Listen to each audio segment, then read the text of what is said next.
오늘은 사상자 최대의 Q&A 제1스튜디오 방화 사건을 다뤄보려고 하는데요. 2019년 7월 18일에 일어난 일이죠. Q&A 방화 사건. 일본 교토 애니메이션 스튜디오의 건물이 방화로 인해 33명이 숨지고 36명이 다치는 참사가 발생했다. 최종적인 인원수에는 살짝 변동이 있긴 한데 이 뉴스가 한국에도 특보로 실렸을 정도로 당시에 되게 말이 많았습니다. 한국에서도 대서특필 될 정도였으니까. 이 사건으로 진짜 많은 업계인들이 목숨을 잃었고 Q&A는 당시에 준비하던 작품들이 다 미뤄지고 지연되고 피해도 심각하다 보니까 정말 난리가 아니었는데 이 사건이 도대체 왜 일어났느냐, 사건의 범인은 누구이며 이 사건이 마무리된 현재의 Q&A는 어떤 행보를 걷고 있느냐를 전반적으로 다뤄볼 건데, 먼저 Q&A가 어떤 회사인지를 알아봐야겠죠? Q&A가 뭐 하는 곳이냐? 뭐 애니메이션 제작사인데요. 정말 유명한 작품들을 되게 많이 만들었어요. 풀메탈 패닉 후모투, 스즈미 하루의 우울, 럭키스타, 클라나드 케이온, 빙과, 중이병이라도 사랑해하고 싶어, 프리, 코바야시네 메이드래곤, 바이올렛 에버가든까지 리스트업 안 된 작품 중에도 성공한 거 많고 이 이후에도 꾸준히 작품을 만들고 있죠. 아무튼 이렇게 굵직굵직한 작품들을 정말 많이 만들었는데, 연도별로 보자면 2003년부터 꾸준하게 매년, 물론 거의 매 분기마다 히트작을 만들어냈던 역사가 깊은 곳이에요. 이렇게 2000년대부터 꾸준히 활동을 하고 있는데, 그렇다면 이 Q&A가 2000년도에 생겨난 회사인가? 라고 생각하실 수 있지만 Q&A의 시작은 1981년 설립된 Q&A 스튜디오. 1981년? 이거 뭔가 익숙한 연도인데. 1981년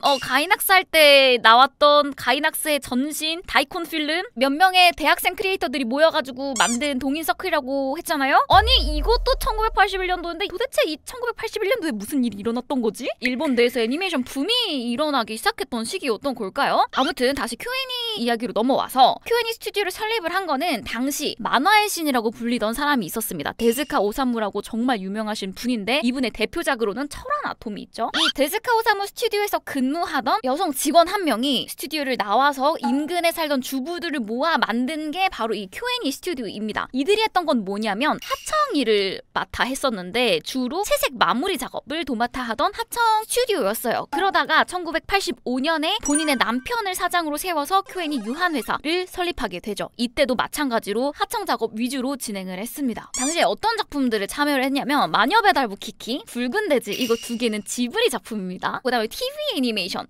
애니메이션 같은 경우에는 이누야샤, 선라이즈 거죠. 계속 하청 일만 하다가 우리도 우리만의 애니메이션을 만들어보자, 하청이 아닌 원청 작품을 만들어보자 했을 때 나온 작품이 2003년에 나온 풀메탈 패닉 후모투 외전을 만들어내요. 원래 1기는 곤조라는 일본 애니메이션 제작사에서 만들었어. 근데 이 다음에 외전을 Q&A에서 전부 풀 제작으로 만들어버린 거야. 근데 1기를 뛰어넘는 인기를 보여준 거죠. 작품을 진짜 재밌게 잘 만들었거든. 완성도는 물론 작화 연출 모두 뛰어나다 보니까 이 이후로 이제 2기, 3기 쭉 나오는데 Q&A가 담당을 하게 돼요. 이때부터 Q&A가 본격적인 애니메이션 제작에 들어가게 되었고, 그 이후로는 뭐 이거는 그냥 작품 명만 말하고 넘어갈게요. 아직도 회자되는 키사 3인방 이제 미연씨, 이 미연씨 새 작품을 만들면서 우리 이 정도 연출력 있다, 우리 이 정도로 실력 있다, 이런 거를 보여주었고요. 2005년에 나온 에어와 2006년에 나온 카논, 이 사이에 정말 Q&A의 명성을 띄워준 작품이 하나가 나왔으니 그것이 바로 2006년에 세계를 강타한 히트작 스즈미야 하루이의 우울입니다. Q&A의 첫 번째 전성기라고 볼 수 있는데요. 정말 이것도 대단했어요. 에반게리온의 뒤를 이은 전 세계 히트 작품이었거든요. 이때 하루히즘이라는 신조어까지 생기게 됩니다. 특히나 정말 히트를 쳤던 건 오프닝 엔딩곡, 캐릭터송 같은 거였는데요. 등장인물이 직접 나와가지고 작품에서 이제 노래를 부르는데, 이 장면 연출과 이 곡에 사람들이 열광하면서 전 세계적으로 이 스즈미야 하루이라는 작품이 알려져 갔고, 이 작품을 계기로 애니메이션 시장이 확 바뀌었는데, 심야 애니메이션 시장이 확 크는 계기가 되었고, 라노벨 원작의 작품이 많이 나오게 되었다. 이 스즈미야 하루이도 라노벨, 라이트 노벨, 가벼운 소설, 인터넷 소설 같은 거 있잖아요. 그런 거를 베이스로 만들어진 애니메이션이었어요. 그래서 스즈미야 하루이의 성공 이후로 라노벨 원작의 애니메이션들이 많이 늘어나고 심야 애니메이션 시장도 확 커지게 되었다. 그런 전 세계적인 영향을 미친 작품입니다. 이렇게 성공을 했으니까 이걸 뛰어넘는 작품이 나올까? 라는 생각이 들 수 있는데, 그 이후에도 정말 끝없이 성공작을 계속 만들어냅니다. 여기서 또 2차 전성기를 맞이하게 되니 그것이 바로 이 케이온이라는 작품이에요. 정말 이것도 메가 히트를 쳤는데, 이때 이 케이온이라는 작품의 성공으로 일본의 밴드 붐이 일었고 캐릭터성이 불티나게 팔리기 시작했으며, 이 작품에 나온 요 악기들, 아니 이거의 판매량까지 미친듯이 늘은 거야. 그래서 이제 애니메이션과 악기 판매와 같은 산업시장, 캐릭터 산업시장이 비대하게 커지는 계기가 된 작품이 바로 이 케이온이라고 볼 수가 있어요. 이렇게 2000년대를 평정하고 끝났냐? 아니죠. Q&A의 명성은 2010년도에도 이어집니다. 하나하나 빼놓을 수 없는 다 명작들인데 정말 여기서 다 다뤘다가는 시간이 너무 부족하니까 연달은 히트에 인기는 그야말로 미친 듯이 치솟았고 골수 팬들도 많이 생기고 위상도 점점 높아져만 갔어요. 2018년에는 바이올렛 에버가든이라는 되게 연출력이 좋은 작품을 만들어내거든요. 이게 괜찮게 나오니까 2019년도에 외전 형식으로 극장판을 만들어야겠다 해서 이 극장판을 준비하고 있던 와중이었어. 근데 하필 이때 2019년 외전을 상영할 준비를 하고 있던 와중에 빵! 교토 애니메이션 고가지게 표현이 방화 사건이 이때 터지는 겁니다. 2019년 7월 18일 교토 애니메이션第1 스타디오가 고가사레社員 36人가 死亡 32人가 개가오시다. 쿄엔이는 교토 곳곳에 스튜디오가 몇 군데 있었거든요. 그중 제1 스튜디오에서 방화 사건이 일어나게 된 거예요. 봐봐. 지금 너무 완전 크게 났잖아. 교토 애니메이션의 스타디오니 오토코가 호가 어떤 한 남성이 방화를 일으킨 건데 이 남성이 누구냐? 아오바 신지 요기샤 41살. 아오바 신지라는 당시 41살 1978년생이거든요. 이 아오바 신지라는 사람이 불을 질러버린 거야. 쿄엔이에. 바켓에入れた 가솔린을 近くにいた 複数の従業員に直接浴びせた疑い. 바켓에 가솔린을 잔뜩 담아와가지고 이거를 직접 종업원 얼굴에 앞면에 딱 뿌려버렸어. 시내 또 사케비나가라 추가하면서 가솔린을 이렇게 직접 뿌려버린 거야. 왜 이런 짓을 했을까? 일단 당시에 스튜디오에 있던 직원이 그려준 지도를 한번 보자면 이때 이 사람이 2층에 있었대요. 이 자리에서 근무를 하고 있었는데 여기 남녀 이렇게 적혀있는 건 화장실이고 이쪽은 계단입니다. 1, 2, 3층을 왔다 갔다 할 수 있는 계단이 이쪽에 있었고 여기 나선형 계단이거든요. 근데 이 나선형 계단과 이쪽 계단으로 갑자기 막 불이랑 연기랑 미친 듯이 피어오르니까 아씨 이거 어떡하지? 나 어떻게 해야 되지? 당황하다가 여기는 아예 접근이 불가능하고 이쪽 계단으로 내려갈 수도 없고 하니까 어쩔 수 없이 베란다로 탈출했다. 이 당시에 스튜디오에 있었던 직원들의 말을 바탕으로 그 사건 당일 무슨 일이 있었냐를 도면화해보자면 불이 났을 당시 교토 애니메이션 제1스튜디오 상황 1층에 아오바 신지가 갑자기 들어옵니다. 양동이에 가솔린을 담아와서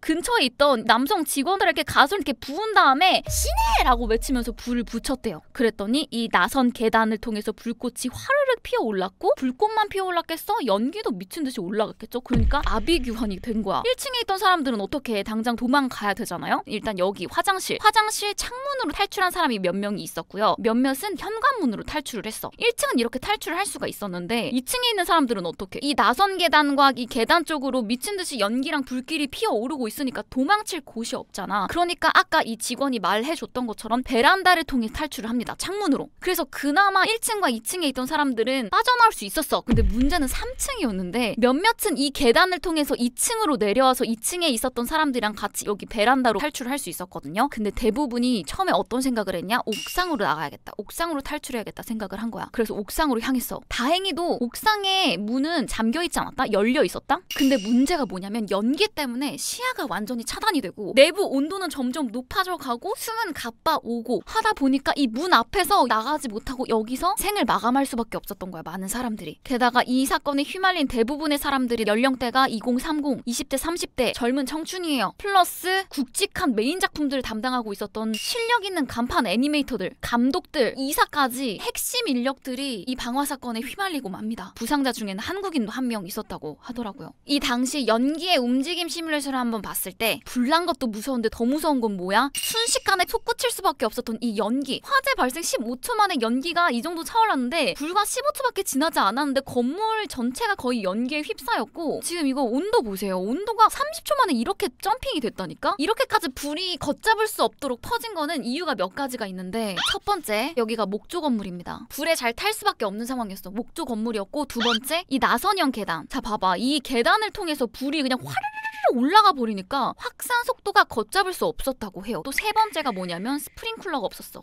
스프링쿨러가 있었으면 최초 진압이라도 조금 해줬을 것 같은데 이 스프링쿨러가 존재하지 않았다 보니 최초 진압도 어려웠다. 그래서 이 복합적인 문제로 인해서 정말 커질 수밖에 없었다. 그래서 전소한 모습이 어떻게 되었느냐? 그냥 뼈대밖에 안 남았어. 남은 게 없어. 다 그냥 타 들어가 버렸거든. 이렇게 모든 게 타버렸으니까 원화 자료 같은 게 남아있겠어? 제1스튜디오에 보관되어 있던 자료들도 전부 사라졌죠. 다 사라졌어. 근데 그래도 그나마 다행인 게 종이로 된 거. 가미노 시료와 호보 센서시다가 종이로 된 거는 진짜 거의 다 사라졌는데 이 1층 서버, 1층에 콘크리트로 덮인 방에 여기 서버가 있었는데 이 콘크리트가 지켜서도 그런지 이 서버가 무사했대. 그래서 이 서버를 복구해서 데이터화된 원화 자료들은 전부 복구를 할 수 있었다는 거야. 그나마 이게 되게 다행인 거죠. 데이터화 시킨 것들은 전부 구할 수 있었어. 그리고 종이로 된 것들도 그중 일부는 회수에 성공을 해서 이 종이 원화들을 전시회 등을 통해서 공개했다고 합니다. 그래도 진짜 그나마 다행이죠. 이것까지 다 날라갔으면 이 일을 계기로 꺾였을지도 모르는 거야. 그래도 그나마 다행이었다. 그리고 이 사건을 일으킨 장본인 아오바 신지 녀석은 젠신야케도 전신 화상으로 병원에 실려갑니다. 자신에게도 불이 붙었던 거예요. 이 사람이 유력 용의자로 체포가 되었는데 어떻게 얘가 범인인 걸 바로 알았느냐? 그도 그럴 게 주변 CCTV에 다 찍혔어. 자기가 뭐 하고 돌아다녔는지. 목격 정보도 다수 있었어. 아오바 신지가 빨간 티셔츠에 청바지를 입고 여기 구르마 끌고 있죠. 이 위에 이 바켓츠 양동이 보이십니까? 여기에 이제 가솔린을 넣고 1스튜디오 이쪽으로 가고 있는 모습이 다 찍힌 거야. 그러면 이 아오바 신지는 사건 당일에 무슨 짓을 했냐? 자, 사건이 2019년 7월 18일 오전 10시 반에 일어났죠. 이때가 사건이 일어난 시기입니다. 한 사건 발생 3일 전부터 정말 철저하게 계획적으로 사건을 일으키려고 왔다 갔다를 되게 많이 했어요. 그리고 사건 발생인 전날 홈센터 내 가솔린 캐고 깡나도 공유. 네, 우리나라로 치자면 이제 철물점에서 가솔린 휴대용 캔을 구입을 했죠. 그 다음에 사건 직전에 이 구르마를 가지고 가솔린 고뉴니 무카오 스가타 요게 CCTV에 찍힙니다. 가솔린을 사러 가는 모습이 또 CCTV에 찍혔어요. 그 다음에 그날 여기서 일을 저지른 뒤 일단 도망치긴 했는데 주택가의 로존이 히토리데 스와리코무 스가타. 와, 전신 화상을 입었으니까 멀리 도망가지 못하고 근처 주택가 도로에 저렇게 주저앉아버린 거야. 그리고 이거를 경찰관이 발견을 하고 뭐 하시는 겁니까? 괜찮으십니까? 야, 얘가 범인 아니야? 뭐 했어? 너 뭐 한 거야? 이때 이 대화가 여기서 이루어진 거죠. 그리고 또 놀라운 사실. 현장 근처에서 자, 이거 끌었던 이 구르마죠? 똑같은 게 발견이 되고 플러스 망치랑 칼까지. 이런 걸 왜 준비했을까? 만약에 내 범행이 성공적으로 이루어지지 못한다면 뭘 해야 되니까. 큐엔이 들어가야 되는데 문 잠겨있으면 어떡하지? 이거 해머로 문 두들기고 들어가야겠다. 이것까지 다 계획을 해놓은 거야. 여기까지 상정을 해둔 거죠. 얼마나 무서워. 이 발자취를 보면은 이 아오바가 얼마나 계획적으로 이 범행을 저질렀는가가 증명이 되고 이게 나중에 아오바에게 판결이 내려지는데 굉장히 중요한 역할을 또 합니다. 자, 큐엔이 방화 사건은 70명 이상의 사상자를 냈고 큐엔이의 정말 막대한 손실을 낸 초유의 사태거든요. 일본 언론에 따르면 방화 사건 중에서는 헤이세이 이후 최악의 사건이라는 평가까지 있어요. 이렇게 많은 사람들과 팬들을 힘들게 했는데 자기도 방화 사건에 휘말려서 전신 화상? 이 아오바에 처음 발견됐을 당시의 상태가 어땠냐면死亡率 99%, 전신 90%가 화상을 입다 보니까 사망률이 95% 이상이었어요. 이거 무조건 운명할 수밖에 없다. 이 상황에 의사는 어떻게 해서든 얘를 어떤 수를 써서라도 살려야 된다. 이런 초유의 사태를 일으켜놓고 이대로 가게 냅둘 순 없다. 제대로 판결을 받아야 되지 않겠냐 해서 돈을 왕창 들여서 이런 걸 합니다. 자가 배양 피부 이식 수술. 이것 자체도死亡 리스크 모아르, 사망 리스크가 있는 위험한 수술이었어요. 이거를 뭐 몇 차례 걸쳐서 정말 아따스타죠. 겐맨이 치료시다. 심혈을 다해서 치료를 했어. 이렇게까지 한 이유가 뭐야? 기미모 츠미니 무키아이나사이. 너도 네 죄와 마주해. 너가 얼마나 큰 죄를 저질렀는지 너도 마주해. 그렇게 4-5번의 재수술 끝에 결국 아오바를 살려냅니다. 그리고 2020년 5월에 결국 경찰에 송치가 되고 재판이 시작이 됐어요. 그는 왜 이런 짓을 했을까? 왜 이렇게 치밀하게 모든 범행을 계획한 것일까? 얘가 무슨 얘기를 했냐면 큐엔이가 내 소설의 아이디어를 빼앗았다. 이게 아오바의 주장이었습니다. 당시에 아오바가 범행을 일으키고 도망치다가 경찰에 둘러싸였다고 했잖아요. 이때 경찰과 아오바가 했던 3분간의 녹취 내용이 공개가 되었는데 경찰관이 넌 내였다. 이와는 아까 내가 한바때 유해. 너 말해. 너 이렇게 가면 안 돼. 말하고 가. 이러니까 바꾸라래다. 너요. 쇼세츠. 자기의 소설을 빼앗겼다라고 얘가 얘기를 한 거예요. 아오바가 큐엔이를 어떻게 처음 알게 되었냐면 고고생の時の知り合いから紹介されたゲームをきっかけに京アニを知ったことが明らかに. 그러니까 고등학교 시절에 친구한테 게임을 하나 소개받았는데 이거 게임 애니화됐대. 그래서 뭔데? 해서 봤더니 이게 큐엔이구나. 애니 잘 만든다 하면서 그때부터 큐엔이를 처음 알게 돼요. 점점 애니메이션을 보기 시작하면서 정말 아오바가 몰두했던 작품이 뭐였냐면 스즈미야 하루의 우울이라는 작품. 이걸 보고 소설가의 꿈을 키웠다고 합니다. SF나 라이트노벨 계열의 소설을 쓰기 시작을 해요. 제대로 된 소설가가 되고 싶다라는 마음에 2016년도부터 매년 큐엔이 주관의 소설 공모전에 투고를 합니다. 매년 투고를 했지만 매년 낙선을 했어. 뭐 그거 말고도 인터넷 상으로도 소설을 적고 막 이랬는데 아무래도 큐엔이가 나의 투고 글을 보고 뺏긴 것 같은 거야. 그러니까 너무 화가 나서 범행을 계획을 한 거죠. 아오바가 주장한 표절은 무엇이냐? 근데 이게 좀 살짝 당황스러운 게 큐엔이에서 나왔던 애니메이션 중에 이런 대사가 있어요. 주인공이私留年したよこれからは東 도끼세다요? 나 유급했어. 이제 앞으로 우리 동급생이네 라고 후배 부원한테 이렇게 말하는 장면이 있는데 내 소설에도 이게 똑같은 내용이 나온다 하면서 주장한 부분이 무엇이냐. このままだと 留年だぞ 또 주인공가 이와레루. 너 이대로 가면 유급이다? 라고 주인공이 듣는 장면을 이거를 표절을 한 거래. 객관적으로 봤을 때 똑같은 부분이라고는 유급인데 이 유급이라는 요소 자체가 도용이 될 수 있을까요? 판단이 잘 서지 않죠? 이 이후에도 몇 가지 예를 더 가져와요. 재판 과정에서 큐엔이의 이런 부분과 내 소설의 이런 부분이 비슷하다라고 주장한 부분이 몇 군데가 더 있는데 하나씩 살펴볼까요? 프리라는 애니메이션 수영부 학생들의 이야기를 다룬 학원 청춘물인데 여기서 수영부 지방대회 출전이라고 적힌 현수막이 바람에 날리고 밑으로 유도부의 현수막이 보인다라는 장면이 있어요. 근데 이게 내 소설에도 현수막이 등장하거든? 이거 베낀 거 아니야? 그 다음 추run의 궁도부 관련 학원 청춘물이거든요. 이 등장인물들이 고기를 사는 장면에서 다른 등장인물이 20% 할인 중에 고기를 발견하면서 이거 20% 할인 중인데? 라고 건네주는 장면이 있어. 아니 근데 내 작품에도 히로인이 50% 할인 중에 반찬 찾는 장면이 있는데? 그리고 케이온 아까 말한 그 유급 예응이 이 작품에 나왔거든요. 등장인물이 후배한테 나 유급해 라고 말했는데 야 내 작품에도 야 남고생이 담임 선생님한테 너 이대로면 유급이야? 라고 말하는 장면이 있어.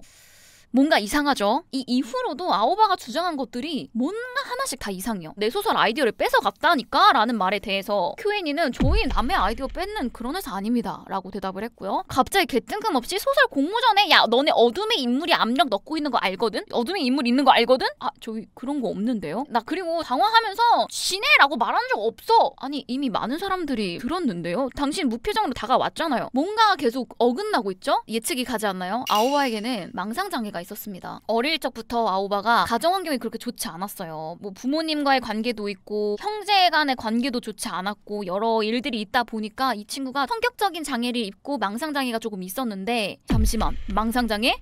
설마 망상에 의한 심신미약으로 넘어가는 거 아니야? 라고 살짝 생각이 들 수 있지만 그렇게 넘어가진 않았어요. 왜냐면 이 범행 수단 한코 수단의 선택나도 모소의影響は ない. 그러니까 범행 수단을 선택하는 거에는 이 망상이랑은 연관관계가 없다. 그러니까 형사적 책임을 지어야 한다 라고 생각을 해서 심신미약은 인정해주지 않았고요. 1심 재판 결과로 사형이 선고가 됩니다. 이 사형이라는 선고에 대해 아오바는 어느 정도 인정을 했어요. 왜냐면 얘는 처음에 범행을 저질렀을 때 이렇게 많은 사람이 연루될 줄 몰랐거든.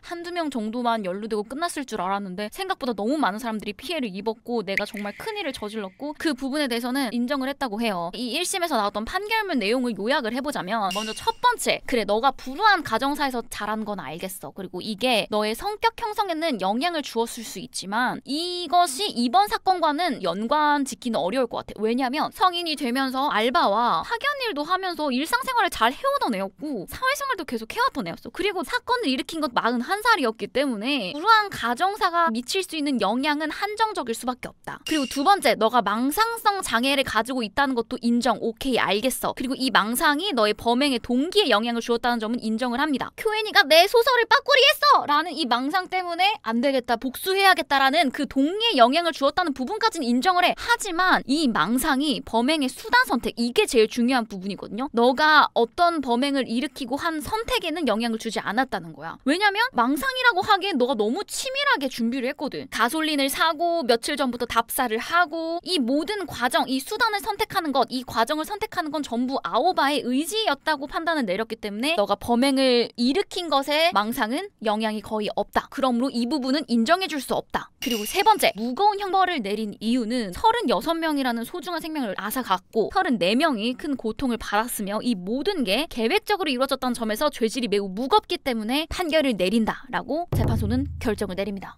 결국 그거죠. 가장 중요한 부분, 책임 능력이 있는가?責任能力がある, 책임 능력이 있다고 판단했기 때문에 아오바 신지 피고에게 사형을 선고한다. 이게 정말 최근이거든요. 2024년 1월 25일에 나온 판결입니다. 나 본인이 정말 큰 죄를 저질렀으니까 인정을 해야겠죠. 하지만 항소를 했어요. 바로 그 다음날 26일에. 근데 항소를 한 이유가 자신이 잘못을 안 했다는 얘기가 아니야. 항소시다 리유니 츠이테発信したいことがあった 말하고 싶은 게 있었거든. 그 말하고 싶은 게 뭐냐면 小説を作ってあえて京アニに応募したのに裏切られた. 나 배신당했다니까? 全て妄想だとされたことについて発信したいことがあった. 그러니까 전부 망상이라고 취급되는 되는 게 난 이걸 불복한다. 피해자 가족들에게는 다시 한번 미안하다고 전했지만 정말 이 부분은 말하고 싶습니다. 너네들이 계속 나한테 망상이라고 하는데 이거 망상 아니야. 진짜 Q&A가 내 작품을 베꼈다니까? 라는 걸 얘기하고 싶어서 항소를 했다고 하고요. 이후 이어질 2심은 이제 오사카 고등법원에서 이루어질 거라고 합니다. 이 화재 사건으로 인해 Q&A의 많은 작품들이 연기가 됐는데요. 2019년에 외전의 형태로 극장판이 나왔다고 했잖아요. 이거는 예정대로 상영이 됐어요. 사건 발생 바로 전날에 마감을 쳐서 바이올렛 에버가든 외전편은 예정대로 상영이 될 수 있었는데 그 이후에 나오는 것들이 좀 연기가 됐어요. 원래 바로 다음 연도 2022년 1월에 나올 예정이었던 다음 바이올렛 에버가든 극장판, 요거는 이제 2020년 9월까지 한 8개월 정도 미뤄졌고, 프리 극장판 같은 경우에는 2020년 여름 예정이었는데 2021년 가을로 1년 4개월 정도 미뤄졌어요. 근데 그래도 거의 연기가 안 됐다고 봐야 하는 게 맞죠, 이 정도면? 그리고 불꽃소방대는 Q&A 작품은 아닌데 당시 불꽃소방대 1기가 방영 중이었거든요. 이런 사건이 터지다 보니까 방영이 일시 중지되기도 했습니다. 그리고 그 이후에 Q&A는 어떻냐? 아직까지도 활발히 활동을 하고 있어요. 코바야시의 메이드래곤 S2기인데 이 작품이 2021년도에 나왔고요. 울려라 유포니엄 3기 2024년 2분기에 막 종료가 됐습니다. 이런 큰 사건이 있었는데도 꺾이지 않고 계속 작품 활동을 하는 게 정말 대단한 것 같아요. 참고로 전소된 제일스튜디오는 현재 완전히 철거된 상태고요. 이번 이 교토 애니메이션 방화 사건에 관해서 일본 언론은 어떻게 말하고 있느냐? 헤이세이고 사야크의 히가이샤を出した. 방화 사건 중에서 헤이세이 1의 최악의 피해자를 낸 사건이다. 그리고 이번 사건으로 인해서 가솔린を内容ごと販売する際、身元や使用目的の確認などが義務付けられた. 아오바가 홈센터에서 가솔린을 샀다고 했잖아요. 그런 거 구매할 때 사가는 사람의 신원이나 사용 목적의 확인 등이 의무화되었다고 합니다. 이렇게 오늘은 Q&A에 일어났던 끔찍한 사건을 살펴보았는데, 이런 위기가 있었는데도 굴복하지 않고 딛고 일어서는 이 모습이 진짜 너무 멋있는 것 같아요. 아니, 퀄리티 저하도 없고 제작 일정도 크게 지연되지 않고 이렇게 일어설 수 있다는 그 저력에 감탄하게 됩니다. 앞으로의 Q&A 행보도 응원을 하겠고, 오늘의 결론? 중요한 건